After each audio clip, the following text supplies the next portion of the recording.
நீங்கள் பார்த்து கொண்டிருப்பது ஆம்ஸ்டாங் டிவி. இன்னைக்கு கூட 110 கோடி ரூபாய்க்கு போதை மருந்தை கைப்பற்றி இருக்கிறார்கள். உங்களுடைய திறமை இல்லாததன் காரணமாக 850 போலீஸ் அதிகாரிகள் போதை கடத்தலுக்கு உடந்தையாக இருக்கிறார்கள் என்று தமிழ்நாட்டு போலீஸே உடந்தையாக இருக்காட்டு உளவுத்துறை 850 பேர் தமிழ்நாட்டின் உளவுத்துறை ரிப்போர்ட் கொடுத்திருக்கான். சூடு சொரண இருந்தா ஸ்டாலின் முதலமைச்சர் பதவியை விட்டு விலகணும். கை குடும்பத்தெல்லாம் கெடுக்கிற நம்மளுடைய அடுத்த சந்ததியை கெடுக்கிற போதை மருந்து வியாபாரத்துக்கு துணையா இருக்கிறான். வீட்டில் இருக்க பாலியல் பலாத்காரங்கள், சின்ன சின்ன குழந்தைகள் பாதிக்கப்படுறாங்க. தினம் கொலை, கொள்ளை, கற்பழிப்பு, இதுக்கெல்லாம் காரணம் போதை மருந்து கலாச்சாரம். இப்படி எவ்வளவோ சொல்லின்னு போலாம். ஆனா கடைசியா ஒண்ணு சொல்றேன், நேரம் இல்லை, உங்களையும் சீக்கிரம் வீட்டுக்கு அனுப்பணும். ஒன்னே ஒண்ணு, அன்பு சகோதரர்கள் சொன்னார்கள் அம்மா உணவகத்தை பத்தி. RS பாரதின்னு ஒருத்தர் இருக்கிறான் திமுகவுல, அவனை தான் திட்ட விடுவாங்க. அவன் சொன்னான் அந்த அம்மாவே செத்து போச்சு, அப்புறம் எதுக்கு அம்மா உணவகம் கேட்டு நடுத்தர வர்க்கத்தை பத்தி, பாமர வழக்குகளை பற்றி கவலைப்படாத ஒரு கட்சி, கார்பரேட் கட்சி திமுக. இது வரைக்கும் ஏமாந்தது போதும். சிறுபான்மையின மக்களே அவர்களெல்லாம் காலங்காலமா ஏமாத்தி இருக்கிறாங்க. அவங்க என்னைக்குதான் இவர்கள் கையில் இருந்து மீண்டு வர போகிறார்கள் என்று தெரியவில்லை. அதிமுக மீண்டு வரணுமா? ஒரு சூடு சொரணை இல்லாம அரசியல் வரலாறு தெரியாத உதயநிதி ஸ்டாலின் சொல்றான்.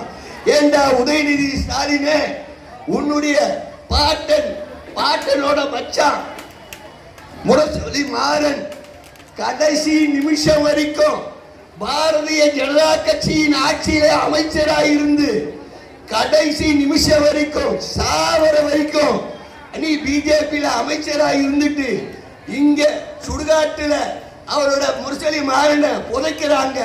புதைச்சி முடிஞ்சிட்டு வாஜ்பாய் டெல்லிக்கு போறாரு. போகின்ற போது அவர் அங்க இறங்குறப்ப பிஜேபி கூட்டணி இல்லைன்னு சொன்னான். இப்படிப்பட்ட கேடு கட்டவர்கள் முது கையிலே இருந்து தமிழ்நாடு மீண்டு வர வேண்டும். பொய், பித்தலாட்டம், இதை தவிர திமுகவுக்கு வேற எதுவும் கிடையாது.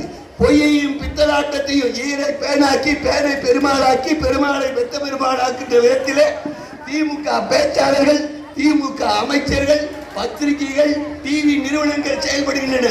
இதையெல்லாம் மீறி அன்றாட வாழ்க்கையிலே நீங்க ஏற்பட்ட விலைவாசியை பாருங்க. 1000 ரூபாய் கொடுத்துட்டு, உங்களுக்கு மகளிருக்கு 1000 ரூபாய் கொடுத்துட்டு வீட்டு வரி, சொத்து வரி, மின்சார வரி, பால் விலை, பஸ் கட்டண உயர்வு, அனைத்து உயர்வையும் ஏற்றிட்டு சின்ன டம்ளரை வச்சுட்டு பித்தளை அண்டாவத்து ஒரு ஆட்சி இன்றைக்கு தமிழ்நாட்டில் நடைபெற்றுக் கொண்டிருக்கிறது. விலைவாசி உயர்விலிருந்து காப்பாற்ற முடியும். உங்கூட்டு பிள்ளைகள் தான் போதை கலாச்சாரத்தில் அடிபடுறாங்க.